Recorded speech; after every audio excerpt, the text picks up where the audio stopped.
आपके लहू को गरमा रहे थे। अल्हम्दुलिल्लाह इस महफिल को इनेकात पज़ीर किया, इन्होंने अपने वक्त में से वक्त निकाला और यहाँ तशरीफ़ लाए। अल्हम्दुलिल्लाह इस बज़म को सजाया। अब इंशाअल्लाह हज़रत का नूरानी और इरफानी खिताब हम सुनेंगे और इंशाअल्लाह इनके बयान से अपने कुलूब व अज़हान को मुस्तफ़िज़ फरमाएंगे। अल्हम्दुलिल्लाह अल्हम्दुलिल्लाहिल्लज़ी ज़िल इज़्ज़ति वल उला वस्सलातु वस्सलामु अला सय्यदिल अंबिया शम्सिद दुहा बदरिद दुजा नूरिल हुदा अम्मा बाद आऊज़ु बिल्लाहिस समीइल अलीम मिनश शैतानिर रजीम बिस्मिल्लाहिर रहमानिर रहीम युजाहिदून फ़ी सबीलिल्लाहि वला यख़ाफ़ून लौमत लाइम ज़ालिक फ़ज़्लुल्लाहि युअतीहि मन यशा। क़ाल अल्लाहु तबारक व तआला फ़िल क़ुरआनिल मजीद वल फ़ुरक़ानिल हमीद इन्नल्लज़ीना क़ालू रब्बुनल्लाहु सुम्मा इस्तक़ामू ततनज़्ज़लु अलैहिमुल मलाइका। सदक़ल्लाहुल अज़ीम व सदक़ रसूलुहुन नबियुल करीम। इन्नल्लाह व मलाइकतहु युसल्लूना अलन नबी या अय्युहल्लज़ीना आमनू सल्लू अलैहि व सल्लिमू तस्लीमा। अस्सलातु वस्सलामु अलैका या सय्यदी या रसूलल्लाह व अला आलिका व अस्हाबिका या सय्यदी या हबीब। सारे हज़रात दुरूद शरीफ पढ़िए। अल्लाहुम्मा सल्लि अला सय्यदिना मौलाना मुहम्मदिन मअदनिल जूद वल करम व आलिहि व सहबिहि व बारिक व सल्लिम। तमाम तारीफ़ें हम्द व सना अल्लाह ताला जल्ल मजदुहुल करीम के लिए। हर किस्म के दुरूद व सलाम नबी मुकर्रम सैयद आलम आक़ाए कुल ख़त्म रसूल दाना सुबुल अहमद मुज्तबा जनाब हज़रत मुहम्मद मुस्तफ़ा सल्लल्लाहु ताला अलैहि वसल्लम की ज़ाते वाला सिफ़ात के लिए हम्द व सलात के बाद पाकिस्तान सुन्नी तहरीक के जमा फ़िक्र दोस्तों ने आला हज़रत इमाम अहले सुन्नत मुजद्दिद मियत हाज़रा मुय्यद मिल्लत ताहिरा साहिब हुज्जतुल काहिरा हज़रत इमाम शाह अहमद रज़ा फ़ाज़िल मुहद्दिस बरेलवी रहमतुल्लाह ताला अलैह के खूबसूरत अफ़कार व नज़रियात की तरवीज के लिए इस खूबसूरत नशिस्त का एहतमाम किया। अल्लाह ताला आने वालों को और इंतज़ाम करने वालों सब को इसका बेहतरीन सिला अता फ़रमाए और अल्लाह ताला हमें दीन के कामों में इखलास अता फ़रमाए। हर रियाकारी, हर तसन्नो, हर बनावट से अल्लाह हमें महफूज फ़रमाए। आपका इंतज़ाम मुकम्मल है माशाअल्लाह और बड़ा खूबसूरत है और ढेर सारा है। आप लोग बैठ जाएं, इंतज़ामिया के चंद लोग रहें, बाकी बातें नहीं करें और पीछे माशाअल्लाह जगह मौजूद है। जब कोई हज़रात तशरीफ़ लाएंगे तो इंशाअल्लाह बैठ जाएंगे। वैसे भी सदर ऐवान सदर में भी सदर होता है और अपने घर में भी सदर ही होता है। उसकी कुर्सियों का उसके लिए मसला नहीं होता। मैं तो खुद बड़ा परेशान था कि छोटा आदमी हो तो इतनी बड़ी कुर्सी रख दी है, कोई छोटी सी भी होती तो काम सही चल जाता। ये सिर्फ एक रुकावट है, नफ्स की एक रुकावट है। बड़े अलकाबात मुझे दिए मेरे हजरत ने, अल्लाह इन्हें बेहतर जज़ा दे।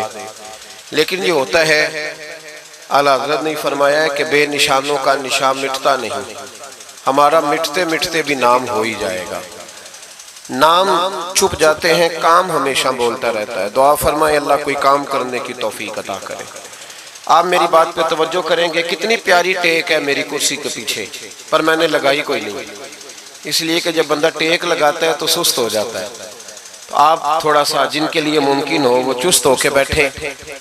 कोई एक बात भी ऐसी नहीं की जाएगी जिसका मकसद ये हो कि वक्त जरा थोड़ा गुजर जाए, बल्कि जो जरूरी और अहम बातें होंगी वो आपकी खिदमत में अर्ज की जाएंगी। आला हज़रत फ़ाज़िल बरेलवी रहमतुल्लाह ताला अलैह अपने ज़माने के हजरतों में सबसे बड़े हैं, इसलिए उन्हें आला हजरत कहा जाता है। उन्होंने अपनी जिंदगी जद्दोजहद में गुजारी। अल्लाह ताला का एक उसूल है कि काफिर भी अपने लिए मेहनत करे तो अल्लाह उसकी मेहनत जाया नहीं करता। ये नहीं हो सकता कि काफिर सुबह से शाम तक मेहनत करे तो अल्लाह उसे रोटी ना दे, ये उसका उसूल है। मेहनत करने वाले की मेहनत अल्लाह जाया नहीं करता। आला हजरत का कमाल ये है कि उन्होंने मेहनत भी सही की और मेहनत करने के लिए जो रंग इख्तियार किया अल्लाह के फजल से वो भी बिल्कुल दुरुस्त था। और फिर उन्होंने जद्दोजहद की तो खुलूस के साथ की। आज आला हजरत को ये अल्लाह ने शान अता फरमाई है कि हर मस्जिद के हर जुमे के बाद उनका सलाम पढ़ा जाता है, मुस्तफ़ा जाने रहमत पे लाखों सलाम। और हर यूनिवर्सिटी में आला हजरत पर तहकीक होती है। डॉक्टर सर ज़ियाउद्दीन जिन्होंने जो लोगों ने रियाजी ईजाद की है ना, उनमें एक नाम है, जो मैथ के उसूल बनाने वाले लोग हैं उनमें सर ज़ियाउद्दीन का नाम है। उनसे लेकर डॉक्टर अब्दुल कदीर खान तक। एक होता है एक आदमी महफिल का है पर यूनिवर्सिटी का नहीं है, माहौल होता है लोगों का। फाजिल बरेलवी का कमाल ये है कि मस्जिदों में भी उनका नाम गूंजता है और यूनिवर्सिटियों में भी गूंजता है। हर जगह उनका डंका है, हर जगह। और वो खुद कहते हैं सब ये सदका है अरब के जगमगाते चांद का, नाम रोशन जिसने तेरा ए रजा है कर दिया। कुरान पाक ने ना सूफिया की, औलिया की एक जमात गिनवाई है। मैंने अर्ज किया जी मैं ऐसे ही बोलता रहूंगा जैसे बोल रहा हूं, तो ठंडे आदमी के लिए जरूरी होता है कि उसे चुप करके सुना जाए। तो आप माशाल्लाह तशरीफ ले आए, अब आज गए तो मेरी या किसी की नजर ना पड़े तो रब रसूल की तो पड़ रही है नहीं। आप थोड़ी देर मेरी बात पे तवज्जो करें और बैठ जाएं। पीछे आने वाले दोस्तों को एक दोस्त बिठाता जाए और बाकी मेरी बात पे तवज्जो करें। एक सूफिया हमारा ना आज जहन ये बन गया है कि सारे मेरी तारीफें करें, सारे मुझे अच्छा कहें। हमें ना इस जमाने में बड़ी मुश्किल का सामना है। तारीफें, प्रोटोकॉल, ये आना जाना। पीर भी वजीर भी प्रोटोकॉल मांगता है, पीर भी प्रोटोकॉल मांगता है। अगर वजीर रोड पे चढ़ जाए तो फिर भी रोड बंद है, और अगर कोई पीर चढ़ जाए तो रोड फिर भी। बस सारे बस किसी तरीके से प्रोटोकॉल करें। लेकिन अल्लाह करीम ने सूफिया की, औलिया की, उलमा की एक ऐसी जमात का जिक्र भी किया है जिन्हें लोगों ने बुरा भला कहा, जिनकी लोगों ने मुजम्मत की। इको थोड़ी कम हो जाए मेरे भाई, इसकी मुजम्मत की, बुरा कहा लोगों ने, लेकिन उन्होंने किसी के बुरा कहने की कोई परवाह नहीं की। वो अपना काम करते रहे। कुरान मजीद फरमाता है युजाहिदून फी सबीलिल्लाह, वो लोग अल्लाह के रास्ते में जिहाद करते हैं। जब वो दीन का काम करते हैं तो लोग उनको मलामत करते हैं, उन्हें बुरा कहते हैं, उनके बारे में मुख्तलिफ किस्म की बातें होती हैं। फरमाया वला यखाफून लौमत लाइम, वो किसी मलामत करने वाले की मलामत की परवाह, वो ये नहीं देखते जमाना क्या कह रहा है, वो ये देखते हैं कि मेरा रब और उसका रसूल क्या फरमा रहा है। वो परवाह नहीं करते उनके इस अमल को। उनका रब क्या फरमाता है? अल्लाह फरमाता है ज़ालिका फज़लुल्लाह, ये उन पर अल्लाह का फजल है। ये अल्लाह का फजल है कि वो परवाह नहीं करते और काम करते, ये उन पर अल्लाह का फजल है। और युतीही मन यशा, अल्लाह ये फजल उसे देता है जिसे वो पसंद फरमाता है। भाई आला हजरत रहमतुल्लाह ताला अलैह ने काम किया और मजबूत दलाइल के साथ काम किया। 1000 से ज्यादा किताबें लिखी, कुरान पाक का तर्जुमा लिखा, तफसीर के उसूल बयान किए। आला हजरत रहमतुल्लाह ताला अलैह ने दीन का काम तजदीदी बुनियादों पर किया। उन्होंने दोबारा मुझे गुजारिश करनी पड़ रही है, अगर हो सके साउंड थोड़ा सा, मैं साउंड वाले को भी ज्यादा काम नहीं बताता, मुझे डर लगता है। एक साउंड वाले से मैंने कहा कि तू इतनी महफिलें सुनता है तो नमाज क्यों नहीं, तू नमाजी नहीं हुआ ना, तूने दाढ़ी रखी है।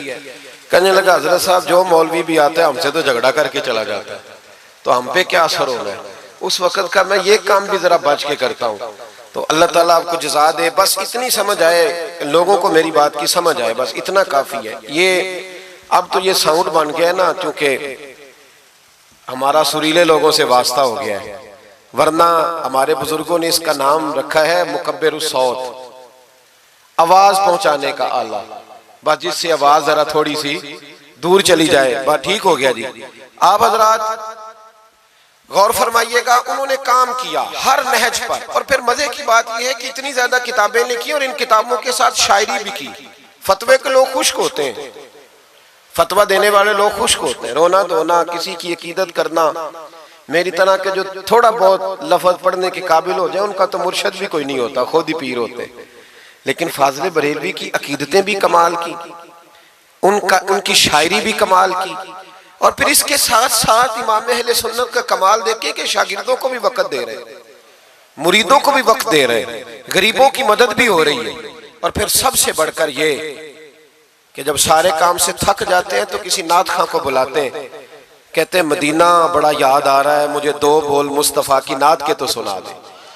अपनी जिंदगी लगा दी, इल्म हासिल किया तो कमाल इल्म था। आला 70 से ज्यादा उलूम जानते थे इमाम अहमद रजा। तवज्जो है मेरी बात पर? 70 से ज्यादा कुरान, तफसीर, हदीस, उसूल हदीस, फिक, उसूल फिक, अस्माउर रिजाल, हिंदसा, बदी, मानी, फलसफा, मंतक, और जो इमदादी उलूम होते हैं ना, जैसे रियाजी है, उलमा का काम तो नहीं ना रियाजी सीखना, लेकिन आला हज़रत बहुत बड़े रियाजी दान भी थे। तस्वीरें एक आदमी खींच ले जी, बाकियों को दे देना, एक बंदे की ड्यूटी लगा दें वो खींच ले। तस्वीर को भी हमने फर्ज किफाया समझ लिया, हालांकि ये बड़ी जरूरत के लिए जायज है। वो पहले कभी कोई किसी नेक आदमी से मिलता था तो कहता था हजरत जी दुआ करना, अब मिलता है तो कहता है मुंह इधर करना, जरा सेल्फी लेनी है। अब तो हर चीज का रंग ही बदल दिया है। हमारे बच्चे और कुछ बने ना बने मूवी मेकर बन गए। इतना जरूरी काम नहीं जितना हमने समझ लिया। आप आज लाइव सुन के देखें भला लाइव किस तरह सुना जाता है, तो एक आध आदमी ये काम कर ले जो जरूरी है, बाकी उससे शेयर कर लेना, बाद में ले लेना। मैं चाह रहा हूं कि मेरी बात आप बस सुन ले कुछ देर के लिए, चलो असर करे न करे, सुन तो ले मेरी फरियाद। और नहीं है दाद का तालिब ये बंदा है आजाद, ये भी जरूरी नहीं कि आप दाद दें, बस सुन ले खाली। भाइयों, कमाल उलूम उन्होंने हासिल किए। मैंने शुरू में अर्ज किया कि जिन लोगों ने रियाजी इजाद किया ना, जिन्होंने लिखा है कि अलजबरे की ये तुकून है, ये ज्योमेट्री के उसूल हैं, जिन्होंने उसूल बनाए फिर जवाब मुरतब किए, उनमें एक नाम है डॉक्टर सर ज़ियाउद्दीन का। उनकी किताबें आज भी यूनिवर्सिटियों में पढ़ाई जाती हैं। ये आदमी अलीगढ़ यूनिवर्सिटी में रियाजी के उस्ताद थे, तो चूंकि ये तैयार कर रहे थे, इजाद कर रहे थे, बहुत सारी चीजें बना रहे थे, तो एक मसले में उलझ गए। पूरे हिंदुस्तान के रियाजीदानों को खत लिखे, जब मसला हल ना हुआ तो इन्होंने इरादा किया कि ऑस्ट्रेलिया जाऊं, वहां एक सुना है बड़ा अच्छा रियाजीदान है, वीजा अप्लाई कर दिया, टिकट बनवा ली। इनके एक कुलीग थे यूनिवर्सिटी में जो इस्लामियात के उस्ताद थे, उनका नाम था सैयद सुलेमान अशरफ बिहारी, आला हजरत के मुरीद और खलीफा थे, यूनिवर्सिटी में पढ़ाते थे। तो उनसे मुलाकात हो गई सरे रात, तो कहने लगे शाह जी मैं एक मसले में उलझ गया हूं रियाजी के, मेरे लिए दुआ करना। तो शाह जी वर्कर आदमी थे, वर्कर बंदे का काम होता है बंदे को काबू करना। शाह जी कहने लगे क्या मसला है? कहने लगे रियाजी का मसला है, तो मैं ऑस्ट्रेलिया जा रहा हूं बस। शाह साहब कहने लगे ऑस्ट्रेलिया बाद में जाना, पहले मेरे पीर से मिल लो। तो जो मौलवियों के बारे में आज लोगों का ज़हन है, उस जमाने में भी वही था कि इनको क्या पता, मौलवी साहब को क्या पता है जी। वो जो बीए कर लेता है वो दरस निजामी के आलिम से आके पूछता है तुम्हारी तालीम कितनी है। वो खुदा के बंदे, इसने दरस निजामी पढ़ा हुआ है, वो कहता है जी मैं दरस निजामी का आलिम हूं। नहीं वो तो ठीक है, पढ़े हुए कितना है भाई, वो क्या बताए तुम्हें, क्या बात करते हैं साहब, बेटे बैठ बैठ शाबाश। तो आला हजरत के पास वो जब कहा ना कि मेरे पीर के पास चले, तो वो कहने लगे सर ज़ियाउद्दीन के मेरे दिल में ख्याल आया कि मौलवी साहब का रियाजी से क्या ताल्लुक, पर जुबान से मैंने नहीं कहा। अच्छा जी टाइम मिलता है तो चलते हैं। कहते शाह जी फिर अगले दिन मिले स्टाफ रूम में, तो कहने लगे चले फिर आला हजरत के पास। मैंने कहा टाइम मिलता है तो चलते हैं। तीसरे दिन फिर चले, फिर मैंने कहा मैं तो इसको बता के मुसीबत ही गले डाल ली है, ये तो जान ही नहीं छोड़ रहा, अब जाना ही पड़ेगा। कहने लगे कल चलेंगे। वो कहते हैं वही सूटेड बूटेड पेंट कोट जो रिवाज होता है कॉलेज के लोगों का, उसी अंदाज में मैं पहुंचा। असर के बाद हम बरेली शरीफ पहुंचे। इमाम अहमद रजा असर के बाद बाहर बैठते थे, एक कप चाय का लेते थे, सूजी के 2 बिस्कुट खाया करते थे। उनकी आदतें, मुझे अल्लाह ने मौका दिया बरेली शरीफ में रहने का, मैंने वो जगह भी देखी है जहां मेरे आला हजरत बैठा करते थे। आला हजरत रहमतुल्लाह ताला अलैह वहां बैठते थे, लोग आते थे। सैयद सुलेमान अशरफ साहब पहुंचे, अस्सलाम वालेकुम हुजूर ये मेरे कुलीग है, रियाजी का एक मसला है। तो आला हजरत ने फरमाया चाय मंगाओ। तो वो सर ज़ियाउद्दीन कहते हैं मेरे दिल में ख्याल था कि 10 मिनट बैठूंगा, मसला तो मेरा हल होना कोई नहीं, तो चलो ये मेरा कुलीग है 10 मिनट बैठूंगा। कहते हैं वो मैंने कागज आला हजरत को थमाया, मेरे हाथ में चाय की प्याली आ गई, इधर देखना मेरी तरफ। कहते हैं 1.5 मिनट लगा। आला हजरत ने चंद लाइनें खींची और जब उन्होंने मेरे हाथ में मसला पकड़ाया तो चाय की प्याली मेरे हाथ से गिर गई। मेरा मसला जो कोई हल नहीं कर सका वो कर दिया। तो मैंने कहा हुजूर ये आपने कैसे, मैं होता ना आला हजरत की जगह तो मैंने कहना था जनाब बड़े पढ़े हैं, उस्ताद बड़े काबिल थे, हमारे तो बाएं हाथ की खेल है। पर वो आला हजरत थे ना, आजी भी आला दर्जे की थी। मेरे इमाम फरमाने लगे ये लो, कहा हुजूर आपने रियाजी कहाँ पढ़ी? फरमाने लगे जरा लफ्ज देखिए, फरमाने लगे फकीर का रियाजी से क्या ताल्लुक? फकीर का रियाजी से, मैं तो रसूलुल्लाह के दीन का छोटा सा तालिब इल्म हूँ, अगर पढ़ूंगा तो या अल्लाह का कुरान पढ़ूंगा या मोहम्मद अरबी का फरमान पढ़ूंगा। मेरा क्या ताल्लुक? वो तो हमारे पास लोग विरासत का मसला पूछने आते हैं कि एक शख्स इंतकाल कर गया तो उसकी बेटी को कितना मिलेगा, तो बेटे को कितना मिलेगा, तो बीवी है तो कितना मिलेगा, और अगर बच्चे नहीं तो बहन भाई को कितना मिलेगा। तो उसके लिए ना मैंने थोड़ी सी रियाजी सीखी थी। हमारा रियाजी से क्या रिश्ता?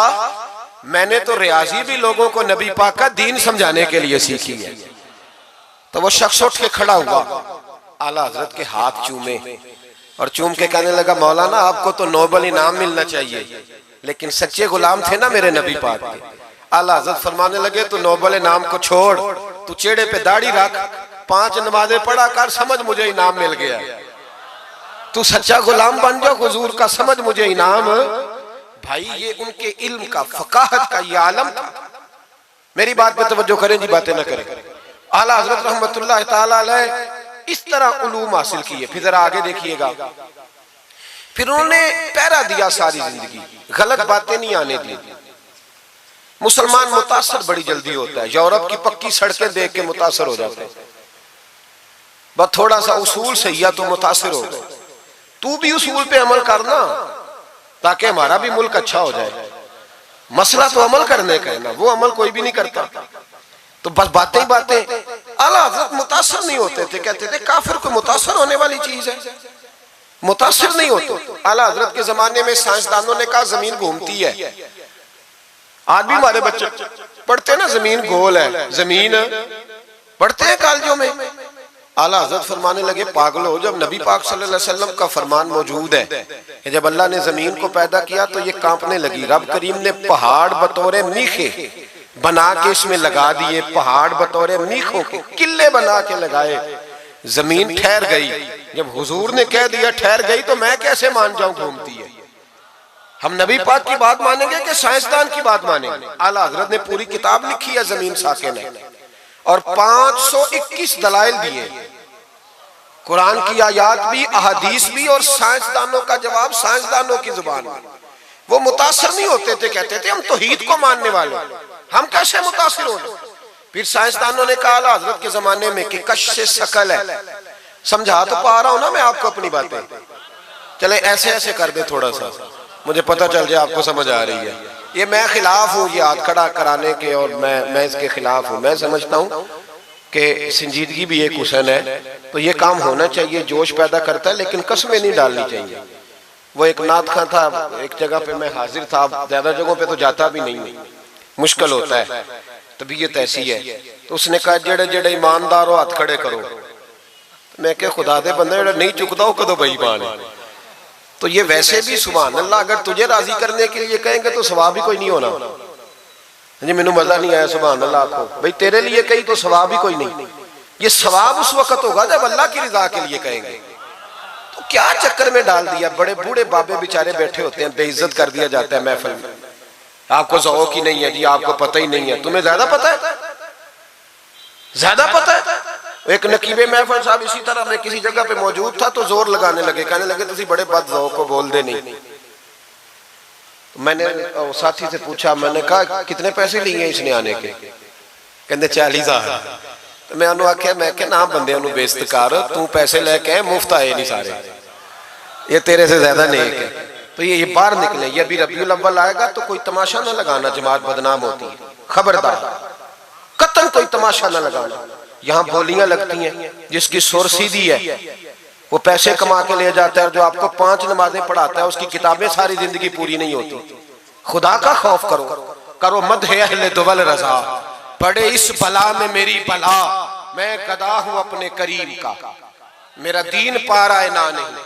आप उलमा से बात करें, और नात सुननी है तो मेहरबानी करो, जो डेरा गाजी खां में नात पढ़ता है उसकी भी सुन लिया करो, वो भी हुजूर का जिक्र ही करता है। बस कर दें, ये जमात बड़े संजीदा, ये स्टेज गैर संजीदा लोगों का नहीं है, ये स्टेज अल्लामा अहमद सईद काज़मी का है, ये स्टेज मुहद्दिस आज़म पाकिस्तान मौलाना सरदार अहमद का है, और ये स्टेज मेरे आला हज़रत फाज़िल बरेलवी का स्टेज है। हम किसी को गैर संजीदा काम नहीं करने देंगे, इसलिए मेहरबानी फरमाएं, हक की तरफ तवज्जो करें, हक की तरफ। मुझे एक बच्चे ने आके कहा मेरे अब्बा जी इंतकाल कर गए, मैं बड़ी सारी महफिल कराना चाहता हूँ। मैंने कहा ज्यादा सवाब पहुंचाना है, अब देखोगे थोड़ा। कहता जी ज्यादा ही पहुंचाना है। मैंने कहा जा अपने शहर में घूम, जिस जिस आलिम के पास फतावा रज़विया नहीं उसे खरीद के दे, तेरे अब्बे को ज्यादा सवाब मिलेगा, जा दे जाके। इसलिए कि 18-19 हजार की किताब है, जिस आलिम की तनख्वाह 10 हजार है वो कैसे खरीदेगा। ये वाली नेकी करो। ये किस चक्कर में कौम लग गई? मेहरबानी करें बाहर आए।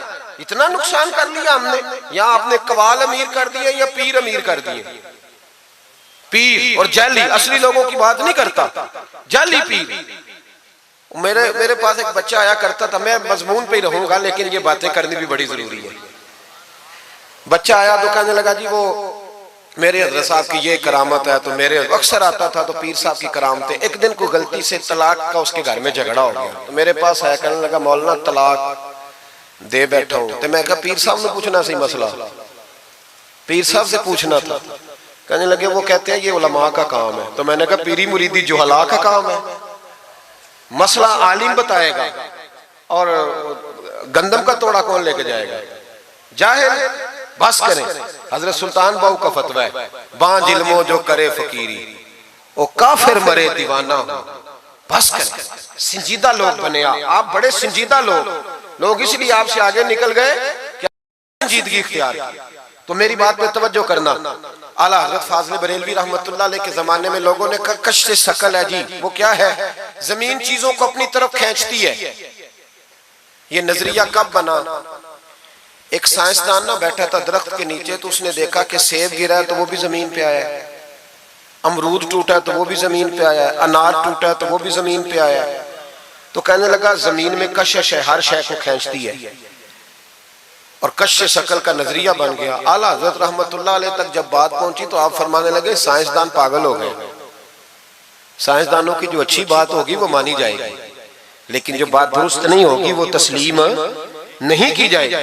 आप फरमाने लगे ये क्या बात हुई कि आधा किलो का सेब तो जमीन ने खींच लिया, अमरूद भी खींच लिया, अनार भी खींच लिया, और गुब्बारे में 1.5 छटाक हवा भर दिया, वो जमीन से खींचा नहीं गया, वो ऊपर उड़ गया है। फरमाने लगे ये कैसा कश्श शकल है? 1.5 छटाक हवा होती है ना गुब्बारे में, वो जमीन से खींचा। आला हज़रत फरमाने लगे असल कश्श शकल नहीं, असल बात यह है कि हर चीज अपनी असल की तरफ लौट जाती है, हर चीज अपनी असल की तरफ। फरमाने लगे हवा की असल ऊपर है तो गुब्बारा उसे ऊपर ले गया। अनार सेब अमरूद जमीन से पैदा हुए थे तो वापस जमीन पे आ गए, वापस। आज भी डॉक्टरों ने बड़ा परेशान किया हुआ है, हम लोग जाते हैं सुन सुना के आ जाते हैं, इल्म नहीं ना होता। अल्लाह करे हम आला हज़रत को पढ़ने वाले बन जाए, हमें समझ आए हमारे बुजुर्ग हमारा तहफ़्फ़ुज़ कहाँ का। डॉक्टर के पास जाए, डॉक्टर साहब बच्चा बीमार है, तो डॉक्टर साहब कहते हैं किसी को खांसी तो नहीं घर में, किसी को नज़ला तो नहीं, पहले तो नहीं किसी को बुखार, तो पूरा इंटरव्यू दे लेते हैं भाई उसकी क्या वजह जी, अगर हो तो फिर कहने लगे अगर किसी को बुखार हो तो फिर बच्चे को भी हो जाता है, किसी को खांसी हो तो बच्चे को भी। समझ आ रही है? कहते हैं ना डॉक्टर इस तरह से, ये बीमारी किसी और को तो नहीं फैमिली में। तो मैंने कहा डॉक्टर साहब आप क्या बात कर रहे हैं? नबी पाक सल्लल्लाहु अलैहि वसल्लम ने फरमाया है कि बीमारी मुताद्दी नहीं होती, एक से दूसरे को नहीं लगती बीमारी, एक से दूसरे को। ये सही बुखारी में मौजूद है। नबी पाक सल्लल्लाहु अलैहि वसल्लम से एक शख्स ने कहा हुजूर मेरे ऊंट को खारिश पड़ गई, और वो जो ऊंट खड़ा है उसकी वजह से पड़ गई है। तो क्या मेरे महबूब का समझाने का अंदाज है? मेरे करीम रसूल फरमाने लगे तेरे ऊंट को तो उस ऊंट से खारिश पड़ी है, बता उस ऊंट को कहां से पड़ी थी। तेरे ऊंट को तो वहां से पड़ी, कैसा अंदाज, उसको कहां से पड़ी? बंदा चुप कर गया, कहने लगा यार रसूलल्लाह उसे तो कुदरती पड़ गई है। तो हुजूर फरमाने लगे फिर इसे भी कुदरती पड़ी है। डॉक्टर कह रहा है जनाब खांसी है तो खांसी लग गई, शुगर है तो शुगर। ओ भाई सुन, अगर तू ये कहेगा ना कि एक से दूसरे को बीमारी लगती है, तो जिसकी माँ फालज की मरीज है उसके बच्चे उसकी खिदमत करेंगे? जिसके बाप के वजूद पे रेशा पड़ जाएगा बच्चे करीब जाएंगे कि हमें बीमारी ना लग जाए? इतनी कमजोर। डॉक्टर कहते हैं कजन मैरिज ना करो, बच्चे बीमार पैदा होते, और कौम चुप करके सुन लेते। डॉक्टरों को बताओ कि हम डॉक्टरों पर ईमान नहीं लाए, अल्लाह रसूल पे लाए हुए। हमारा ईमान अल्लाह रसूल पे है, डॉक्टर पे नहीं है। जो सही बात करेगा डॉक्टर वो मानेंगे, गलत बात नहीं तस्लीम करेंगे। ये मेरे आला हजरत की फिक्र है। डॉक्टर कहते हैं कजन मैरिज ना करो, बच्चे बीमार पैदा होते हैं, तो मौला अली और हजरत फातिमा का रिश्ता क्या है? नबी पाक सल्लल्लाहु अलैहि वसल्लम ने खुद अपने सगे चचा की बेटी जनाब उम्मे हानी को दावत निकाह दी थी। कजन मैरिज में कोई मसला होता तो हुजूर ये काम करते थे। कजन मैरिज हो तो बच्चे बीमार पैदा नहीं होते, कजन मैरिज हो तो बच्चे हसन और हुसैन जैसे पैदा होते। इस तरह के नौने हाल अल्लाह ताला अता करता है, उनके तरीकों पर चलने वाले पैदा होते हैं। खुदा का खौफ करो। आप जैसे एक मैं रावलपिंडी में था तो एक बच्चा कहने लगा जी ये मिसवाक के साइंसी फायदे बयान कर दे। मिसवाक के, तो मैंने कहा बेटे साइंस अगर कह भी देना मिसवाक नहीं करनी चाहिए तो हमने फिर भी करनी है। सारी साइंस कहे न करो तो हम फिर भी मिसवाक, इसलिए कि मिसवाक करना मेरे मुस्तफा का तरीका है सल्लल्लाहु। आला हजरत ने अकीदा तौहीद मजबूत किया। एक और चक्कर है बाबा जी का। बाबा जी सरकार जो एक महीना ना नहाए वो छोटा बाबा, और जो 6 महीने गुस्ल न करे वो बड़ा बाबा। बाबा जी को नमाज नहीं सीधी आती और बाबा जी सरकार बने हुए, हाल ही कोई नहीं। जो अल्लाह के खाते पढ़ गए, और बाबा किस्मत का हाल बता रहा है। दरवाजे पे रोटियां मांगने आते हैं, किस्मत का हाल बताते हैं। अपनी इतनी खराब है कि मांगते फिर रहे, और कौम बेचारी हाल दिखा रही है, हाल बता रही है। अपना ये बेड़ा गर्क हुआ। मुझे आपका तो नहीं पता, हमारे देहातों में ना ये कभी कभी सोना भी डबल करते थे मांगने वाले। यहाँ भी होता है ये काम जी, वो सोना लाओ जी तुम्हारा सोना डबल कर दे। पता तब चलता है जब सिंगल भी गायब हो जाता है। बावों के लग गए, फूकों पे लग गई। मुझे एक शख्स करामत सुनाने लगा, कहने लगा मेरे हजरत साहब के पास लोग दूर दूर से दम कराने आते हैं। और मैंने कहा दम कराना जायज है, तवीज देना जायज है, लेकिन मैंने किसी हदीस में नहीं पढ़ा कि कोई बंदा यमन से हुजूर के पास दम कराने आया है, मिस्र से दम कराने आया है। दम कराना बिल्कुल दुरुस्त है, हम खुद करते कराते हैं, लेकिन ये असले दीन नहीं।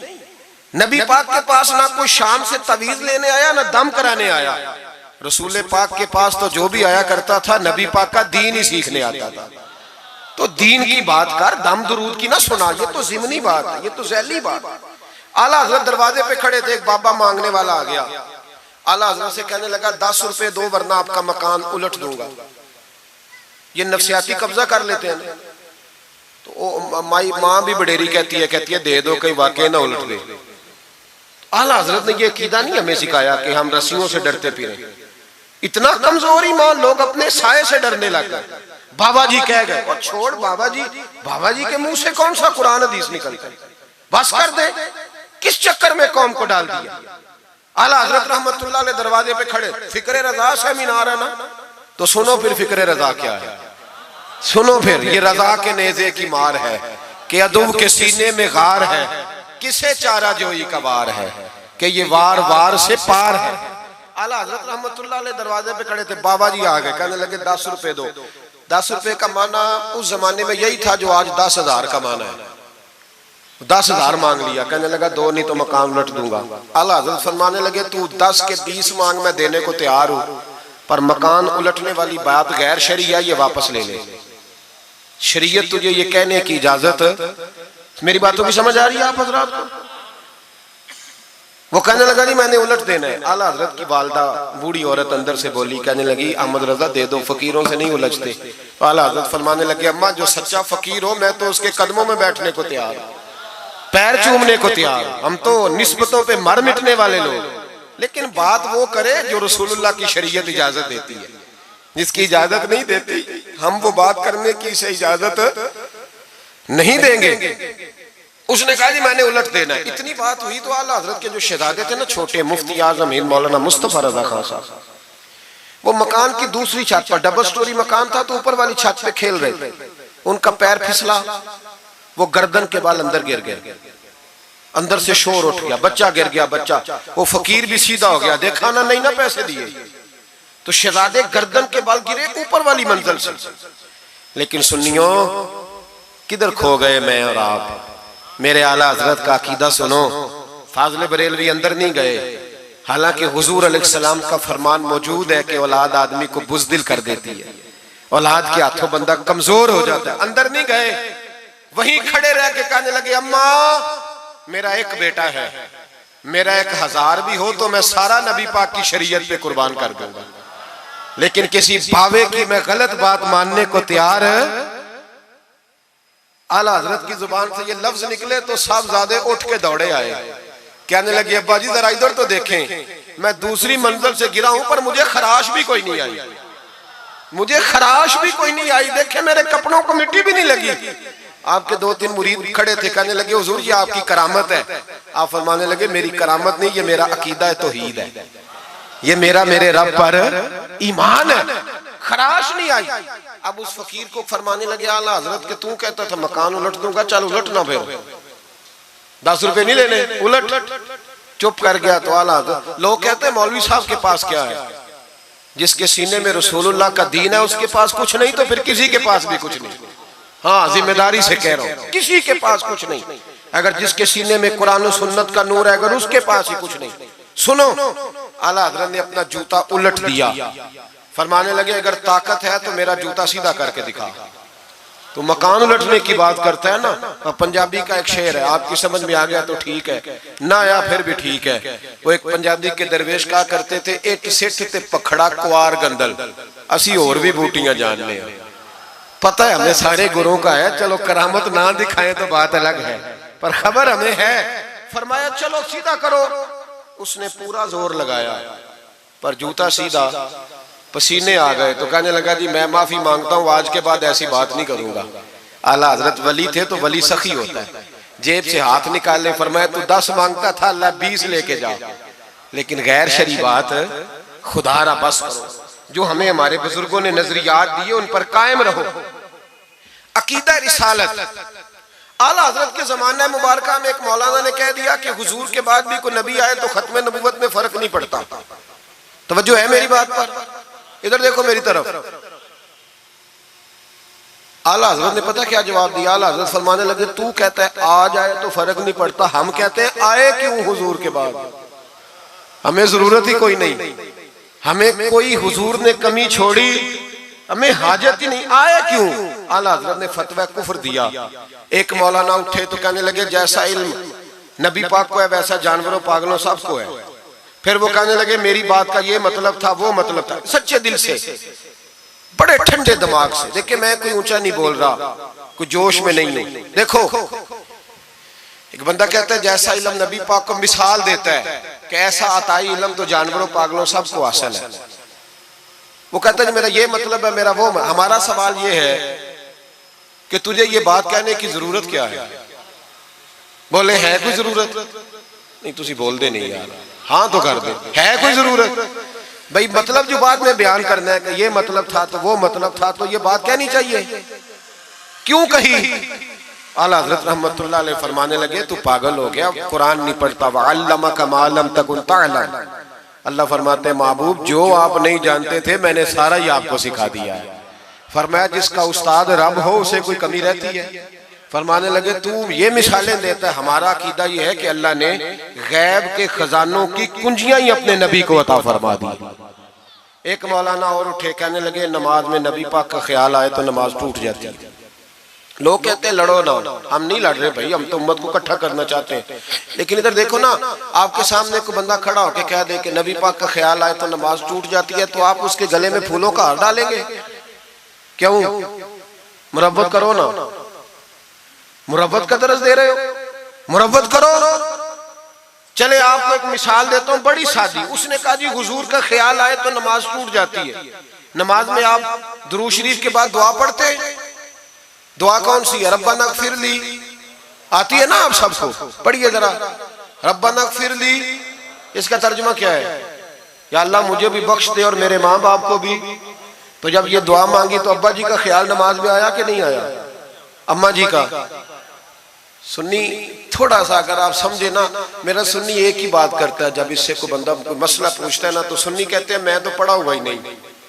ओ खुदा के बंदे, आज पढ़ के जाना सारी महफिल, और आइंदा जुमा भी अपने खतीब के पास पढ़ना जरा ध्यान से, फिर अगला भी पढ़ना, फिर तो इंशाल्लाह कहेगा नहीं मैं पढ़ा हुआ नहीं। भाई नमाज में आयत पढ़ते रब्बना फ़िरली, तो अब्बा जी का ख्याल आता है कि नहीं? तो नमाज टूट गई कि रह गई? अम्मा जी का ख्याल आता है कि नहीं? आला हज़रत फरमाने लगे अगर तेरा बाप जो बेनमाजी हो, अनपढ़ हो, उसका ख्याल आने से नमाज नहीं टूटती, तो फिर सुन हमारा अकीदा क्या है। तू कहता है नबी पाक का ख्याल आ जाए तो नमाज टूट जाती है। आला हज़रत फरमाने लगे हमारा अकीदा ये है कि जब तक रसूल पाक का ख्याल आए ना, हमारी नमाज होती ही नहीं, होती नहीं जब तक। कुछ लोगों ने कह दिया नबी पाक हमारी तरह बशर है।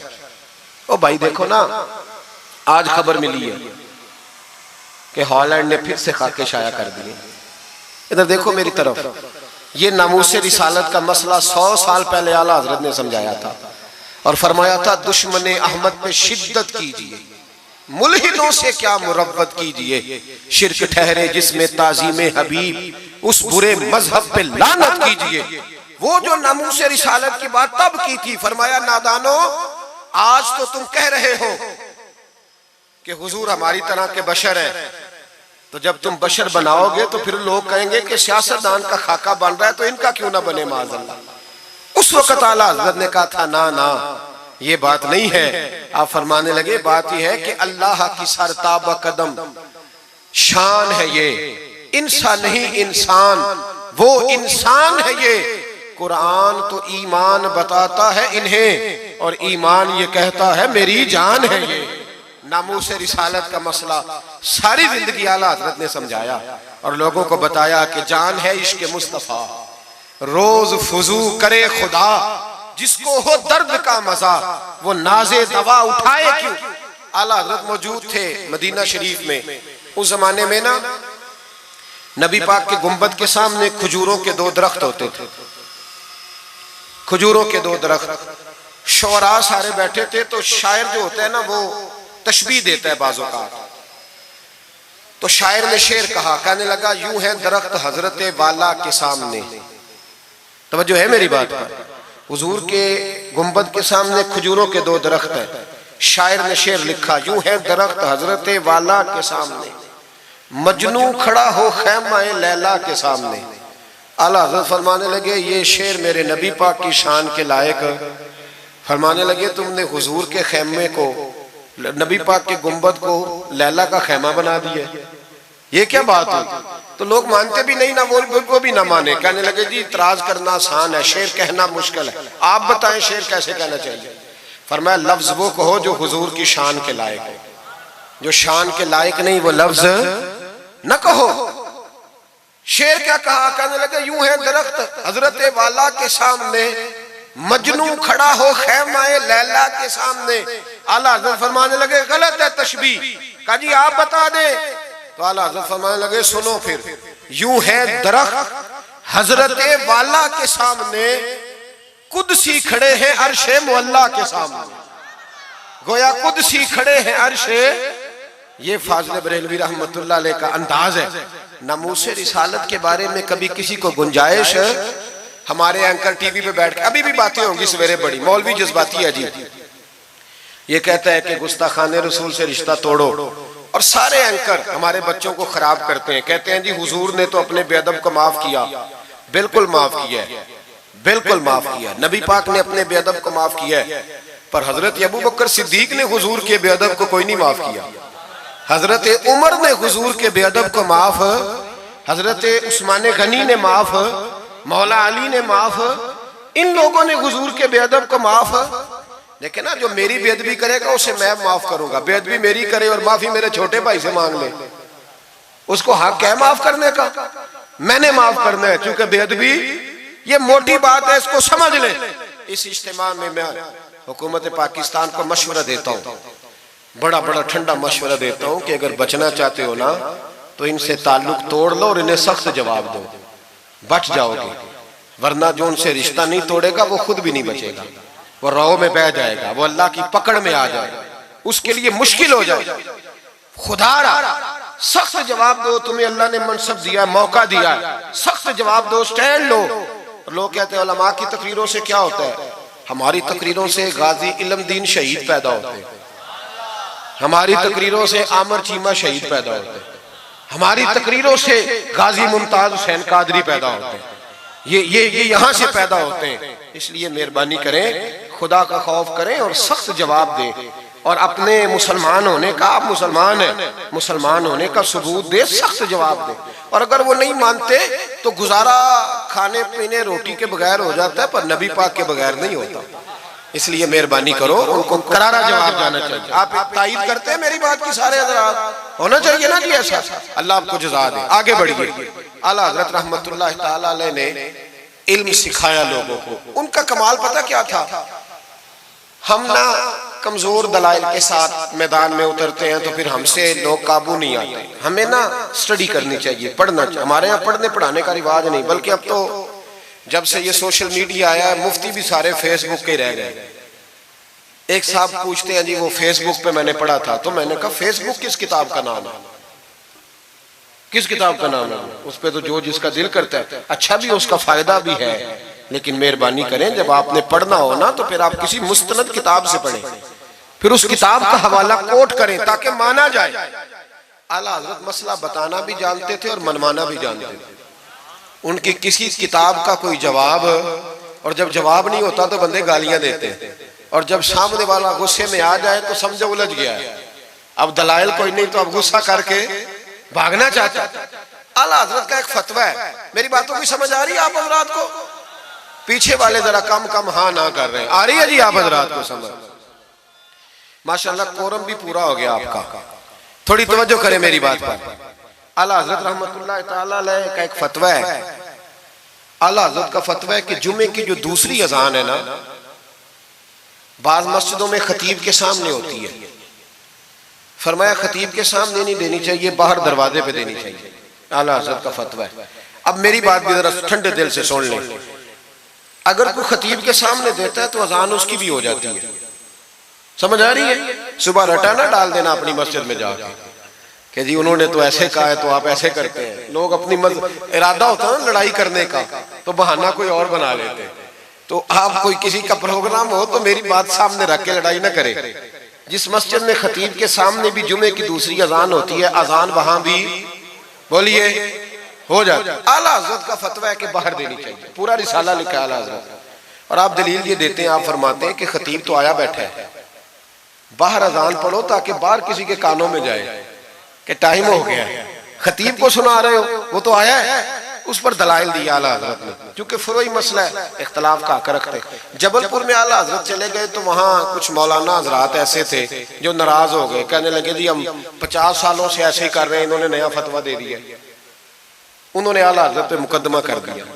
ये कुछ लोग कहते हैं ना जी मुझे 40 साल हो गए, आप आज बात बता रहे हैं, तो भाई इल्म का ताल्लुक तजर्बे से नहीं होता कि 40 साल का बंदा तजर्बा कर ले तो नमाज सही हो जाती है। उसके लिए नमाज सीखनी पड़ती है, याद करनी पड़ती है। तजर्बे का ताल्लुक इल्म से, वो सीखना पड़ता है। आला हज़रत रहमतुल्लाह अलैह फतवा दिया कि बाहर अजान पढ़ो। एक आदमी ने मुकदमा कर दिया, कचहरी चला गया कि देखें जी इन्होंने आके नया मसला छेड़ दिया और हमारे खिलाफ फतवा दे दिया। आला हज़रत फरमाने लगे किसी के खिलाफ नहीं दिया भाई, मैंने तो मसला पूछा तो बता दिया। हर बंदा कबूल करने की सलाहियत भी नहीं रखता, हक कबूल करने के लिए भी दरिया जितना दिल चाहिए, कबूल करना भी बड़ा मसला है। उसने मुकदमा कर दिया अंग्रेज की अदालत में, अगरचे जज मुसलमान था। और आला हज़रत कभी अंग्रेज की अदालत नहीं जाते थे, फरमाते थे अदालत वो होती है जहां अदल होता है, इसको कचहरी कहते थे, और कभी नहीं गए थे अदालत। फरमाते थे जब निज़ामे मुस्तफ़ा अलैहिस्सलाम नाफिज होगा फिर जाएंगे। मुखालिफिन ने मुकदमा कर दिया। वो जो सामने आवाज देता है ना जज के, फुला बिन फुला हाजिर हो, हमारे यहाँ तो उसे अदरी भी कहते हैं, हाकर भी कहते हैं, आप पता नहीं क्या नाम देते हैं उसको, क्या कहते हैं जी उसको यहाँ, चले जो भी है, नुमाइंदा कह लें आप जज का, मैं तफसील में जाता नहीं। उसको कहा जाता है ना फलां बिन फलां को बुलाओ। समझ आ रही है आप हजरात को? आला हजरत का मुरीद था वो बंदा। जब पता चला ना उसके जज के पास मुकदमा है, तो आला हजरत ने बुला के उसे सारी बात समझा दी। वो मुखालिफिन जब कचहरी पहुंचे तो आला हजरत गए कोई ना, वो कहने लगे देखा वो आया नहीं, हम जज साहब को कहेंगे वो तो अदालत को भी कुछ नहीं समझता, देखो ना नहीं आया, जरा मसाला लगाएंगे और जल्दी फैसला होगा। जज मुसलमान था, उसने केस सारा पढ़ा, समझ गया कि मसला यह है कि एक मौलाना कहते हैं अजान खतीब के सामने दो, दूसरे कहते हैं वहां दो। जब बारी आई ना उस केस की, केस पढ़ के ना तो अपने उस नुमाइंदे को कहने लगा मौलाना अहमद रजा बिन नकी अली खां को बुलाओ। उसको आला हजरत ने समझाया हुआ था। उसने पता क्या किया, जज के कुर्सी के सामने खड़े होके तो कानों में उंगलियां दे ली, कहने लगा मौलाना अहमद रजा वल्द नकी अली खां हाजिर हो। तो जज कहने लगा वो बाहर जाके कहने लगा जी यही बात तो मेरे आला हजरत फरमाते हैं, यही तो वो कहते हैं कि उन बाहर जाके खतीब तो आया बैठा है, यही तो वो कहते हैं, यही तो मसला है। तो वो जज उसी वक्त कहने लगा उनको आने की कोई जरूरत नहीं, वो जो भी कहते हैं सही कहते हैं, मसला उनके हक में। मुल्के सुखन की शाही तुमको रजा मुसल्लिम जिस सिमत आ गए हो सिक्के बिठा दिए। ये कमाल था इमाम अहमद रजा फाज़िल बरेलवी। बात कहनी भी आती थी और बात मनवानी भी, मनवा ली अपनी बात। वो उलमा भी बड़े काबिल थे, उन्होंने रुजू कर लिया, कहने लगे जी आपकी बात अकलन भी ठीक है, नकलन भी ठीक है, लिहाजा हम मानने को। पीलीभीत में आला हजरत चले गए। आला हजरत का फतवा है कि मुरीदनियों का पीर साहब से पर्दा वाजिब है जी, याद रहेगा आपको। और आला हजरत का ये फतवा है कि किसी बुजुर्ग की कब्र पे जाना है तो 4 हाथ दूर खड़े रहना है, करीब नहीं जाना। तवाफ करना हराम है कब्र का। बोसा लेने में भी इख्तलाफ है। आला हजरत फरमाते हैं मेरा मसलक ये है कि बोसे से भी बचो। मेरा नजरिया यह है कि बोसा 4 हाथ दूर खड़े रहो। 4 हाथ यहां तक होते हैं, चले आप बालिश कर ले, 4 बालिश दूर खड़े रह के फातिहा पढ़ो। किसने मलंगों को इजाजत दी है कब्रों पे माथा टेकने की, जब आला हजरत मना कर रहे हैं? सारा कुछ उनके खाते में डाल देते हो जिन्होंने सारी जिंदगी लोगों को मना करने में गुजार दी। मैं कभी कभी कहा करता हूं मेरे आला हजरत बड़े मजलूम है, बड़ा जुल्म हुआ, हर ऐब उनके खाते में डाल दिया गया, हालांकि वो पहरेदारी करते रहे नबी पाक की शरीयत। फरमाया दूर खड़े रह के फातिहा पढ़ो। और आला हजरत से किसी ने कहा था मैं बुजुर्ग के मजार पे कई दफा आया हूं, फैज नहीं मिलता। आप फरमाने लगे तुम मजारों पे गैर शरई हरकतें करते हो, तो बाबे तो तुमसे नाराज हो गए अल्लाह के वली, वो तुम्हारे ऊपर फैज की निछावर कैसे करें? तुम तो उनको तंग करते, गैर शरई हरकतें करते मजारात। लेकिन बस मौज है लोगों की, लगे हुए। मेहरबानी फरमाएं, तवज्जो करें। आला हजरत रहमतुल्लाह अलैह को एक शाह जी थे पीलीभीत के रहने वाले, उन्होंने जलसे पे मदऊ किया, आप तशरीफ ले गए। हालांकि कम जाते थे, लिखने लिखाने के आदमी थे, पढ़ने पढ़ाने कम जाते थे, उन्होंने बुलाया तो तशरीफ ले गए। हमारे यहाँ तो अब टेलीफोन है ना जी, तो मिनट मिनट पे लोग पूछते हैं कहाँ पहुंच गए हो, कहाँ पहुंच गए हो, अब कहाँ आ गए। उस जमाने में खत होता था, खत डाल दिया जाता था इस तारीख को जलसा है, जवाबी खत आता था पहुंच जाएंगे। आला हजरत ने खत लिखा शाह जी को मैं आ जाऊंगा। जिस दिन आला हजरत पहुंचे उनको पता नहीं था कि उनके आने का टाइम हो गया। आला हजरत पहुंचे तो शाह साहब, शाह जी उनका लकब था बुजुर्गों का, वो शाह जी ना मुरीदनियों के बीच बैठे तावीज़ लिख रहे थे। आपको पता है मुरीदनियां ही ज्यादा नजराना देती हैं तवीज़ का, मुरीद तो पूरा पूरा देते हैं, इसलिए उनका पीर ज्यादा अमीर होता है। तो वो तवीज़ लिख रहे थे, मुरीदनियां बैठी थी दाएं बाएं। आला हजरत जैसे ही पहुंचे नजर पड़ी, अब तो बड़ी मुसीबत है, कोई रोकने वाला नहीं। अब तो जाली पीर की सदारत में लोग जलसा कर लेते, उसे तस्दीक हो जाती है। इतने बड़े मुफ्ती बैठे थे मेरे जलसे में, हमने अल्लाह रसूल का दिया खाना है, तो खुदा का खौफ करना चाहिए, रसूलुल्लाह के दीन से वफा करनी चाहिए। गलत आदमी की कभी सपोर्ट ना करें, वरना नबी पाक को क्या मुंह दिखाएंगे। मेरे आला हजरत रहमतुल्लाह ताला अलैह जब पहुंचे, शाह जी को देखा मुरीदनियों में बैठे तो वापस आ गए। लोगों ने कहा वो तो आला हजरत तो जा रहे। आला हजरत रहमतुल्लाह अलैह जा रहे थे, शाह जी को पता चला, वो दौड़े आए, आके कहा हुजूर लोग देख रहे हैं, कहां जा रहे हैं? मैं वापस जा रहा हूं। कहने लगे कुछ तो ख्याल करें, लोग क्या सोचेंगे। आला हजरत के हाथ में छड़ी थी, जोर से जमीन पे मारी। फरमाया जो नबी पाक की शरीयत का ख्याल नहीं करता मैं उसका ख्याल करूं, जो शरीयत का ख्याल नहीं करता उसका ख्याल करूं। शरीयत का बस समझ लेंगे जुमला, जो शरीयत का ख्याल ना करे कभी उसका ख्याल, और जो शरीयत का ख्याल करे उसके पैरों में बैठे रहो, उसकी नौकरी करो, उसकी ड्यूटी करो, उसकी गुलामी करो, लाजमी करो। वो शाह जी ने एक दलील दी, कहने लगे हुजूर ये जो मुरीदनियां होती हैं ये बेटियों की तरह होती हैं। तो आला हजरत फरमाने लगे तरह ही होती हैं, बेटियां तो नहीं ना होती। और फिर दलील देखो, आला हजरत की दलील कितनी आला है। आला हजरत फरमाने लगे शाह जी कुरान ने नबी पाक की अजवाज को मोमिनों की माएँ कहा है, वह अजवाजुहु उम्महातुहु, नबी की बीवियां तुम्हारी माएँ हैं।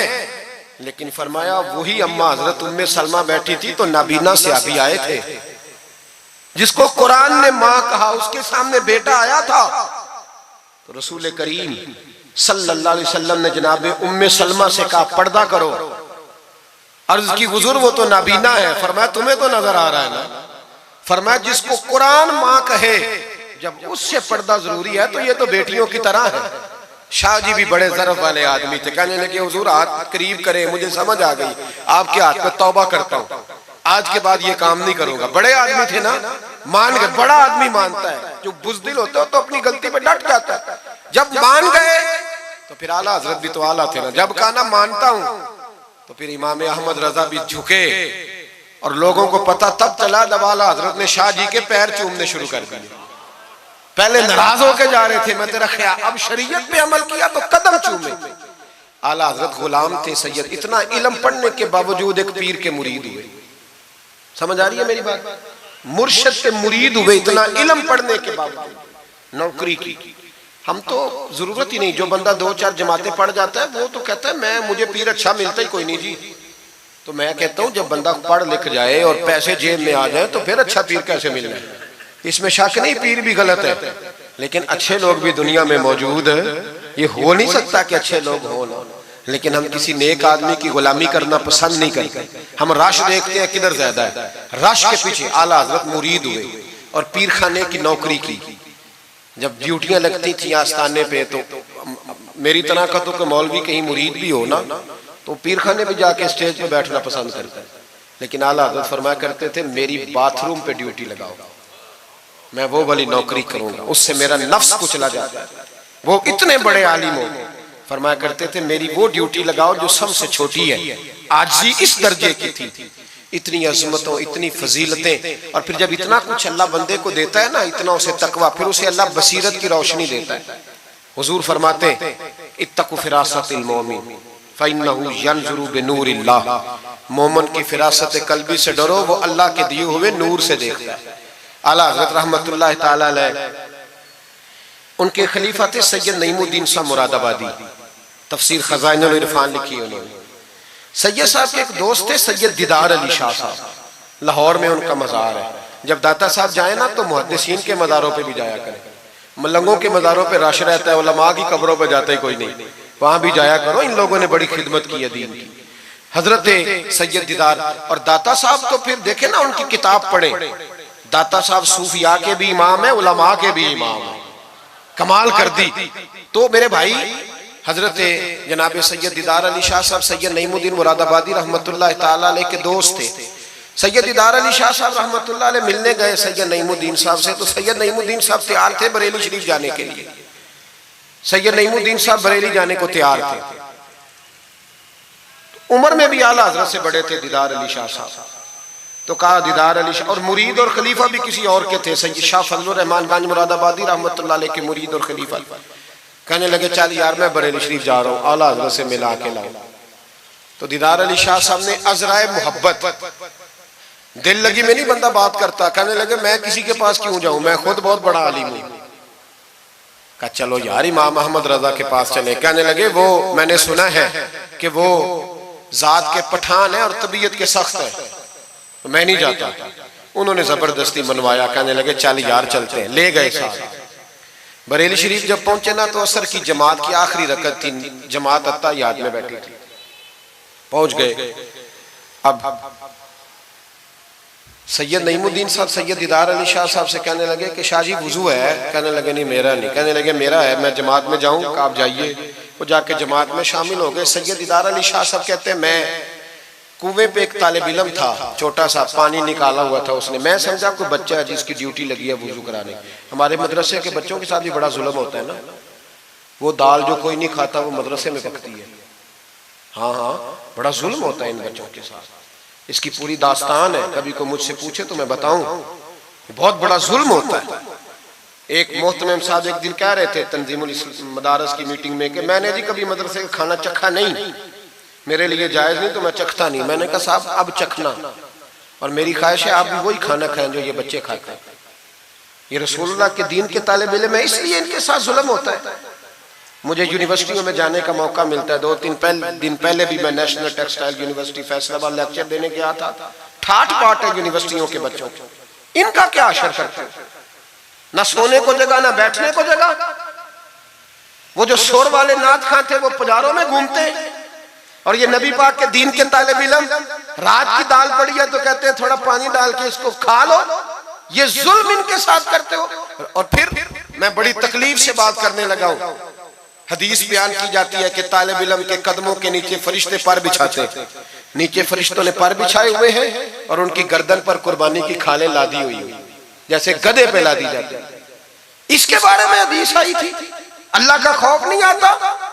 आपने और मैंने मदरसे के बच्चों को इज्जत नहीं दी, इसलिए मदारस की रौनकें खत्म हो गई। और मुझे शिकवा है मदारस चलाने वालों से भी, इनसे प्यार करो। ये गरीब घरों के होते हैं, ये गरीब घरों के होते हैं।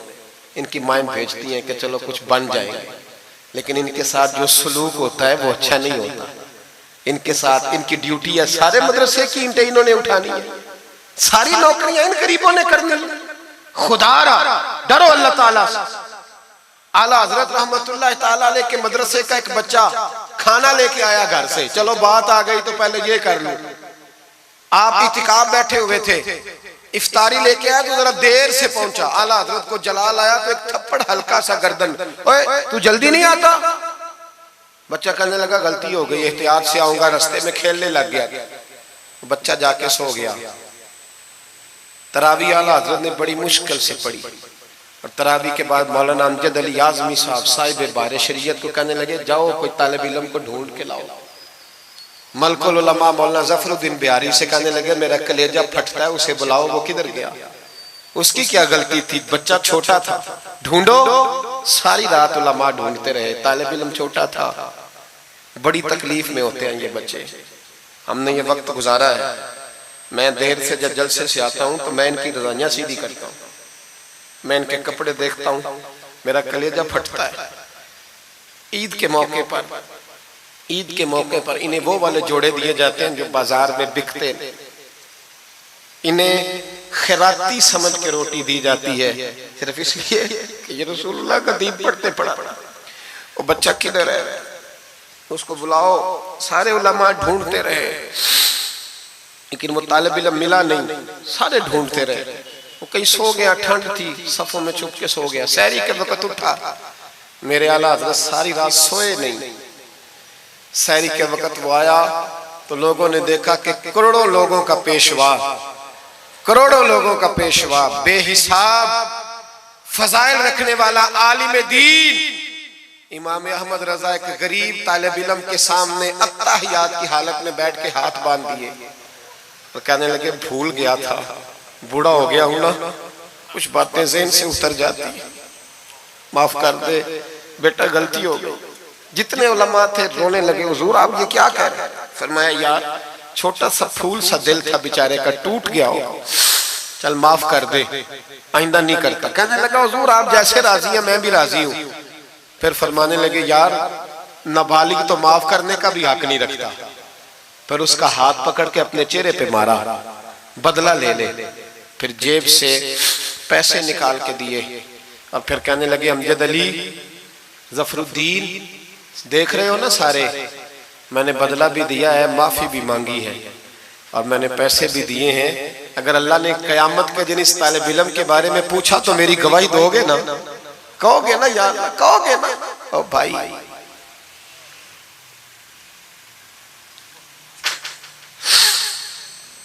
कमाल था मेरे आला हजरत रहमतुल्लाह। आलिम वो होता है कि जिसके पीछे 4 गाड़ियां आगे और 4 पीछे हो, पीछे हट जाओ पीछे हट जाओ, वो मुर्शिद होता है। मुर्शिद वो होता है जिसके पास से तकवे की खुशबू आती है, खौफे खुदा की खुशबू आए, रसूलुल्लाह की मोहब्बत जाके, वो कामिल मुर्शिद हो। हजरत सैयद नईमुद्दीन साहब मुरादाबादी रहमतुल्लाह अलैह फरमाते हैं, मैं पहुंचा उस तालिब इल्म को, मैंने समझा को वुजू कराने वाला है, तो मैंने कहा पानी उठाने लगा तो कहने लगा बाबा जी पूछ तो ले पहले, पानी तो मेरा है। फरमाते मैंने कहा चल बेटे फिर दे दे अगर तेरा है तो, मैंने वुजू करना है। तो वो बच्चा कहने लगा हुजूर आपको पता है कि नाबालिग अपनी मर्जी से भी अपनी चीज किसी को नहीं दे सकता।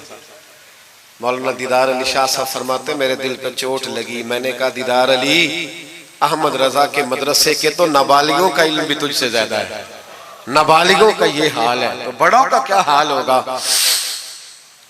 फरमाते हैं कि वुजू उस बच्चे ने किया, फिर मैंने पानी भरा, वुजू करके मैं मस्जिद की सीढ़ियां चढ़ रहा था। सैयद नईमुद्दीन साहब की नमाज रहती थी, वो मुकम्मल कर रहे थे, आला हज़रत सीढ़ियां उतर रहे थे, उनके पीछे पीछे हाथ बांध के लोगों को चलते देखा तो मैं समझ गया यही आला हज़रत है। आला हज़रत की करामत थी कि सैयद की आंखें देख के पहचान जाते थे कि सैयद है। आंखें कहते हैं जब सीढ़ियां आला हज़रत उतर रहे थे, मैं चढ़ रहा था तो मेरी आंखें देख के पहचान गए। सलाम ली तो कहने लगे आप सैयद है, तेरी नस्ल पाक में है बच्चा बच्चा नूर का, तू है ऐने नूर तेरा सब घराना, आप सैयद है। कहते मैंने कहा जी। कहते इतना बड़ा आलिम, जब मैंने जी कहा तो फौरन झुके और मेरे हाथ चूम लिए। तो मैंने पूछा तबीयत कैसी है, वो बात जो मेरी और सैयद साहब की तन्हाई में हुई थी। मैंने कहा आला हज़रत से पूछा हुजूर तबीयत कैसी है, तो कहने लगे शाह जी जात का पठान हूं, तबीयत जरा सख्ती है मेरी, पठान जो हूं तो जरा तबीयत सख्ती है, क्या करूं। सैयद साहब कहते हैं मैंने कहा हुजूर वो तो मैंने ऐसे ही फरमाया, शाह जी जो हो गया ठीक हो गया, आप नमाज पढ़ ले, मैं इंतजार करता हूँ, आप नमाज पढ़ ले। कहते हैं फिर मैं आला हज़रत का हो के रह गया और फिर सारी जिंदगी मुझे शिकवा रहा कि इतनी देर से क्यों आया, जिंदगी से यही तो गिला है कि तू बड़ी देर से मिला है।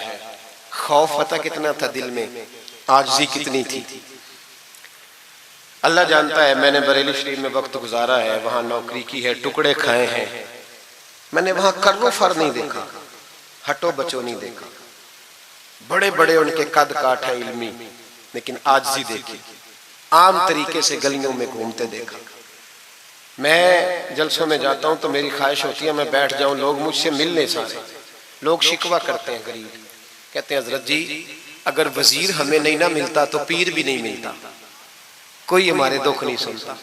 तगड़ा मुरीद आ जाए तो उसे हाथों से बोटियां डाल के दी जाती, और गरीब आ जाए तो उसकी तरफ नजरे इल्तिफात भी नहीं करते और कहते हैं इसको अकल नहीं। तो मैं कहता हूँ साहब जब जेब में पैसे नहीं होते तो अकल भी नहीं होती, फिर तो इंसान को होश नहीं होती तो अकल कहाँ होती। सब रोगा दा रोग मुहम्मद जिसका नाम गरीबी, एक कंड बुला के लंघ जाते नहीं दोस्त यार करीबी।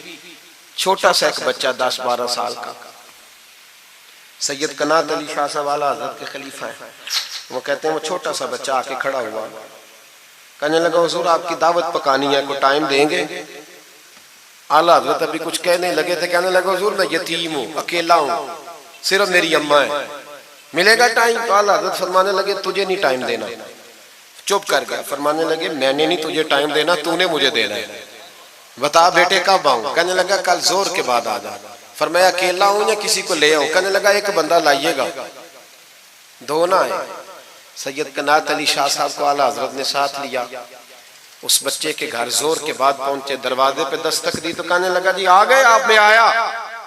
एक बोरी एक टाट अंदर से लाया और बाहर गली के दरवाजे पे बिछा दिया। कहने लगा हुजूर घर में कमरा एक ही है और आप पर्दे के पाबंद हैं, तो मेरी अम्मा है घर में, यहीं बैठना है। फरमाया बेटे हम तेरे मेहमान है, जिधर तू कहेगा बैठ जाएंगे। फाज़िल बरेलवी बैठ गए। आला हज़रत बीमार रहते थे, डॉक्टर ने कहा सख्त ग़िज़ा नहीं खाना, तो आप सूजी के बिस्कुट दोपहर में असर के बाद थोड़े लेते थे। वो बच्चा दाल पका के लाया तो बूढ़ी अम्मा ने पकाई, कुछ पक्की कुछ कच्ची, बाजरे की मोटी रोटियां और गली में ला के रख दी। बरेली के इमाम ने यूं खाई जैसे को बड़ी आला ग़िज़ा हो। कहते पहली सैयद कनात शाह साहब कहते पहली दफा इतना खाना खाया, 1.5 रोटी खा गए। तो फरमाने लगे, मैंने कहा हुजूर मेहरबानी करें थोड़ा खाएं, ये तबीयत आप तो खाते ही नहीं तो आपकी तबीयत परेशान होगी। फरमाया चुप कर, अपनी सेहत देखूं कि गरीब और यतीम का दिल देखूं। फरमाया देखना मासूम सा दिल है, टूट जाए खाने में। कहते खोल के खाया, पर वो बाहर चाय भी लाया, चाय पी। फिर आला हजरत ने कुछ नजराना निकाल के दिया, फरमाया ये तोहफा रख लो, कुछ पैसे भी दिए। कहा इजाजत है जाऊं? कहा जी ठीक है जाएं। सैयद साहब कहते हैं जब हम आ रहे थे तो मैंने आला हजरत को, हुजूर ये आपने क्या कि अगर बीमार हो गए तो कहने लगे शादी चुप कर जाओ, अगर मेरा दिल फटता हो तो मैं आपको चीर के दिखाऊं, जितना सुकून अल्लाह ने मुझे आज अता किया है पहले कभी नहीं मिला, कभी नहीं मिला। इस गरीब के पास जाकर मेरे आला हजरत के अफकार थे, नजरियात थे, वो सारी जिंदगी रसूलुल्लाह का गुलाम बन के रहे, शरीयत की पासदारी की, और उसके साथ साथ वो अल्लाह के वलियों की गुलामी करते। कुछ सैयदजादा आ जाता तो आला हजरत रहमतुल्लाह अलैह उठ के मिलते, ताजीम करते। वो औलिया अल्लाह के लेकिन सच्चे वली के गुलाम। मेरी ये बात याद रखें, सच्चा बंदा मिल जाए तो उसके बारे में कभी बेअदबी सोचे भी ना, सोच दिल में भी ना लाए। लेकिन जो शरीयत का पाबंद ना हो, आप इन लोगों की मार्केट डाउन करेंगे, ये सही हो जाएंगे, ये सही हो जाएंगे। हमारे यहाँ चल जाता है, जो भी आ जाता है चल जाता है। इमाम साहब की दाढ़ी इतनी छोटी हो वो नमाज नहीं पढ़ा सकते, पीर साहब चल जाते हैं, नात खां भी चल जाता है, नकीबे मजलिस भी चल जाता है, सिर्फ इमाम पे पाबंदी है जी थोड़ी छोटी है जी ये, हालांकि नहीं होनी चाहिए, दाढ़ी पूरी होनी चाहिए। आपसे मेरी ये गुजारिशात है, आला हज़रत के पैगाम को समझें। एक छोटा सा वादा लेना है, जिस मस्जिद में कंजुल ईमान नहीं वहां एक हदियतन खरीद के रखवा देंगे इंशाअल्लाह ताला। महंगी बात बता दी है मेरे ख्याल में, आप चुप कर गए। रखवा देंगे कुरान शरीफ, और जिसके पास 10 रखवाने की तौफीक है वो 10 रखवा दे, और अपने उलमा को आला हज़रत की किताबें खुद खरीद कर पहुंचाएं, लाइब्रेरियों में रखवाएं, उनका पैगाम आम करें, लोगों को दें और तलकीन करें कि इसे पढ़ें। जो सोशल मीडिया इस्तेमाल करने वाले हैं वो उलमा से ले लें आला हज़रत के फतावा जात, वो उसको आगे शेयर करें, उनकी बातें आगे पहुंचाएं, अपनी अपनी जिम्मेदारी का एहसास करें। नमाजें 5 मस्जिद में बाजमात पढ़ें। ये दाढ़ी नबी पाक की सुन्नत है, और अल्लाह ने सिर्फ मर्दों को दी है, औरत को नहीं दी। उसने मर्द के चेहरे पर पसंद की। नबी सारे दाढ़ी वाले, सहाबा सारे दाढ़ी वाले, अहले बैत सारे, औलिया अल्लाह सारे। जो लोग कहते हैं ना नेक होकर रखनी है, उनके लिए मशवरा यह है कि दाढ़ी रख लो, नेक हो जाओगे इंशाअल्लाह ताला। दाढ़ी नेक बना लो, और जिसने रखी है ना वो भी अपनी मर्जी की ना रखे, नबी पाक की मर्जी की रखे। पूरी एक मुट्ठी दाढ़ी रखें, पूरी एक मुट्ठी दाढ़ी रखें, और अपने घर में पर्दा कराएं, पर्दा कराएं। याद रखें, हर इमारत को गुलाफ नहीं चढ़ता, सिर्फ बैतुल्लाह को चढ़ता है। हर कुरान, हर किताब को गुलाफ नहीं चढ़ता, सिर्फ कुरान पाक को चढ़ता है। हर बीबी पर्दा नहीं करती, सिर्फ सैयदा फातिमा की मानने वाली पर्दा करती अपनी। और याद रखें, वो बेटा, वो भाई, वो शौहर मुजरम होगा जिसकी बीवी पर्दा नहीं करती। खुदा ये आला हज़रत का मिशन है, पैगाम है। ये वाहद वली है आला हज़रत औलिया अल्लाह में से वाहद। हर वली की अलग अलग शान होती है ना, जिसमें वो मुमताज होता है। जनाब सिद्दीक अकबर सदाकत में बात, हालांकि सखी भी बड़े, एक शान इन्हें इनफिरादी मिली आला हज़रत। आला हज़रत की ज़ौजा अपने दौर की बहुत बड़ी वलिया थी, और बाकायदा पढ़ी हुई नहीं थी, लेकिन इतनी शनासा हो गई थी कि आला हज़रत कहते किताब उठा के ला तो किताब ले आती, फलानी किताब लाओ ले आती। छुरी के साथ कलम बना के रखती, स्याही रखती, कागज देती। आखिरी उम्र में मेरे आला हज़रत ने फरमाया तूने बड़ी खिदमत की, मांगा कुछ नहीं, कुछ मांग ले। तो अम्मा जी उठ के करीब बैठ गई, कहने लगी कुछ देना है ना तो मेरी बख्शिश की दुआ कर दे। अंदाज देखो, बीवी, बाहर लोग तकरीरें सुनते हैं, घर वाले किरदार देखते हैं, इसलिए घर वालों को मुतासिर करना, जरा वो किरदार देखते हैं, वो तकरीर नहीं ना सुनते, किरदार देखते हैं। आला हज़रत ने फरमाया मैं तेरे लिए दुआ करूं, तो कहने लगी मैंने जलवतें और खलवतें सारी देखी हैं, मैंने दुख और सुख आपके साथ बिताए हैं, मैंने आपको हर हाल में रसूलुल्लाह का गुलाम देखा है। तो इतने सच्चे आदमी से दुआ कराऊंगी तो अल्लाह जरूर मेरी बख्शिश फरमाए। ये किरदार था। मुझे कहा गया कि मैं अपने पीरो मुर्शद हजरत सैयदना व मुर्शदना हुजूर ताजुश शरिया शहजादा आला हजरत हजरत शेखुल इस्लाम वल मुस्लिमीन मुफ्ती अख्तर रजा खान साहब रहमतुल्लाह अलैह के बारे में कुछ कहूँ। न मेरी हैसियत है, न मेरी औकात है, न मेरे लफ्ज़ों में इतनी ताकत है। ये तो कुछ ड्यूटी लगी हुई है तो कुछ बात कर लेते हैं। हुजूर ताजुल शरिया आला हजरत के पड़पोते थे। अजहर यूनिवर्सिटी में तालीम, बड़े बाप के बेटे होने के बावजूद बाकायदा तालीम हासिल की और अजहर यूनिवर्सिटी को टॉप किया। एक अजमी ने जाके अरबियों से ज्यादा नंबर हासिल किए और फिर वापिस आए तो पूरी दुनिया में दीन का काम किया। कई जुबानों में आपकी किताबें, करोड़ों लोग आपके मुरीद थे। मेरी तरह के कई लोग बाहर दरवाजे पे खड़े रहते थे कि चलो उस रास्ते में बैठने का मौका मिल जाए जहां से उन्होंने गुजरना है। कई लोग अल्लाह ने तौफीक दी मुझे कुछ देर उनके पास बैठने की, कुछ उनसे सीखने की, कुछ पढ़ने की। उन्होंने मेहरबानी फरमाई तो वहां भी बुलवाया। यह भी उनका विशाल हुआ है। करोड़ों लोगों ने नमाज जनाजा पढ़ी है, करोड़ों लोगों, करोड़ों। और इंडिया की मीडिया ये कहता है कि हमें समझ नहीं आई कि करोड़ों लोग आए हैं पर पत्ता भी कोई नहीं टूटा, पत्ता भी कोई नहीं टूटा। 50,000 आदमी इकट्ठा आ जाए ना आपके डीजी खां में तो पकौड़े भी खत्म हो जाएंगे ना, लेकिन वहां करोड़ों लोग आए। पता नहीं रोटी किसने दी, खाना किसने खिलाया। बड़े बाप के बेटे थे लेकिन खुद भी बहुत बड़े थे। सारी जिंदगी रसूलुल्लाह का दीन फैलाया। दुआ करना अल्लाह ताला हमें उनके तरीकों पर चलने की तौफीक अता फरमाए। मैं दुआ करता हूँ जो कुछ मैंने अर्ज किया अल्लाह उसे कबूल फरमा ले। जहाँ हम भूल गए अल्लाह हमसे दरगुजर फरमाए।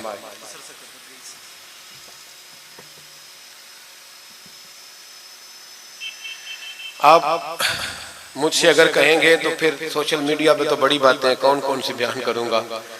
तो बहरहाल हजरत इब्राहीम अलैहिस्सलाम के बारे में कुछ कहने को कहा गया। हजरत इब्राहीम अल्लाह के दोस्त है। वत्तखज़ल्लाहु इब्राहीम खलीला, अल्लाह के खलील है।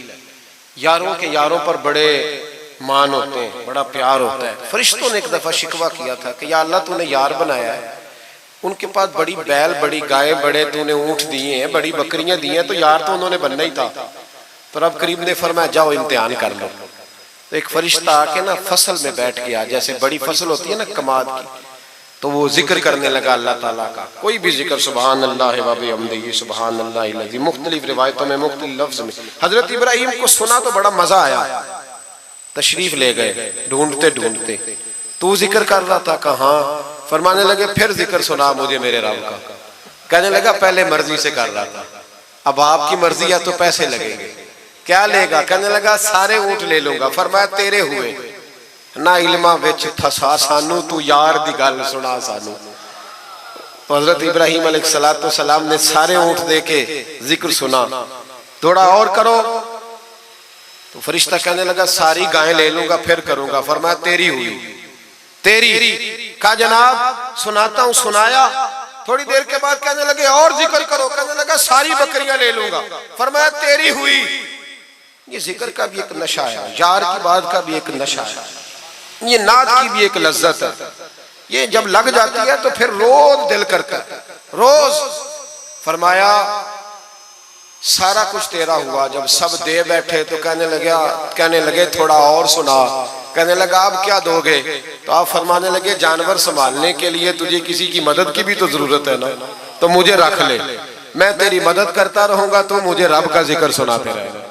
तो हजरत इब्राहीम अलैहिस्सलाम ने जब फरमाया तो फरिश्ता कहने लगा ऐ अल्लाह तूने सही बंदे को खलील बनाया, ये इस काबिल है कि तेरा खलील। आप भी मेहरबानी करें, कुछ दे अल्लाह के रास्ते में, कुछ दे अपने इदारों की, मदारस की, मसाजिद की, गरीबों की, यतीमों की मदद करें ताकि अल्लाह की खिल्लत का मामला हो। औरतों के महफिल मिलाद के बारे में पूछा गया। औरतें मिलाद करेंगी घर के अंदर करें, लेकिन गुजारिश ये है कि आवाज मर्दों तक न जाए और सिर्फ खवातीन का इज्तिमा हो, उसमें मर्द ना हो।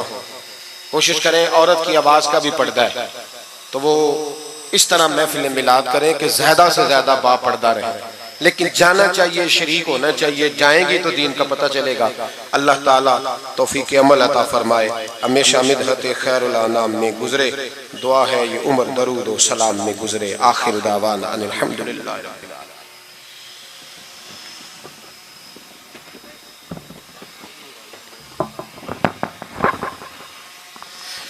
मुस्तफ़ा जाने रहमत पेला कौन सा सलाम शुशब में हिदायत मिला।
देखा ये मूसा से पूछे कोई आँख वालों के हिम्मत में लाखों सलाम मुस्तफा जाने रहमत में लाखों सलाम।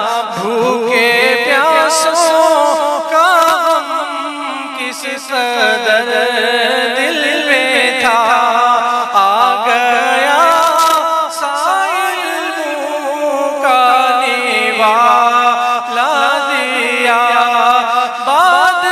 बादशाहों ये शाही तो देखो जरा, कुल जहां मिलके और जो गिरो फिजा उस शिकम की क़नाअत पे लाखों सलाम। मुझसे खिदमत कुदसी कहे हाँ रज़ा वो रज़ा आला हज़रत बरेली के शाह, जिनकी घर घर अता सुन्नते मुस्तफा डालती क़ल्ब में अज़मते मुस्तफा। जिसका सुन्नी मनाते हैं यो मेरा उस इमाम अहले सुन्नत पे लाखों सलाम मुस्तफा जाने रहमत पे लाखों सलाम।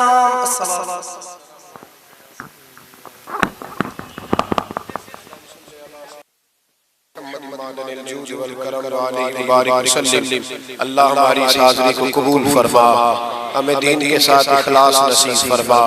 मालिक करीम हमारे गुनाहों को माफ़ फरमा, हमारी गलतियों से दरगुज़र फरमा, हमें इल्म नाफ़े अता फरमा, अमल साले अता फरमा, सजदों का ज़ौक़ अता फरमा, इबादत का शौक़ अता फरमा, मस्जिद का प्यार अता फरमा, कुरान पाक से मोहब्बत अता फरमा, दुरूद व सलाम की तौफ़ीक नसीब फरमा, आलम इस्लाम के हक़ में रहमत वाले फैसले फरमा, बर्मा के मजबूरों की मदद फरमा, कश्मीर और फ़लस्तीन के मज़लूमों की मदद फरमा, पाकिस्तान को इस्लाम का मजबूत किला बना। ऐ अल्लाह दीन का बोलबाला फरमा, गुस्ताखाने रसूल का मुंह काला फरमा, मुसलमानों को गैरत ईमानी और जज्बा जिहाद अता फरमा, शौक़ शहादत नसीब फरमा। या अल्लाह जिन दोस्तों ने ये खूबसूरत बंदोबस्त किया है उन्हें बेहतरीन जज़ा अता फरमा। जो तशरीफ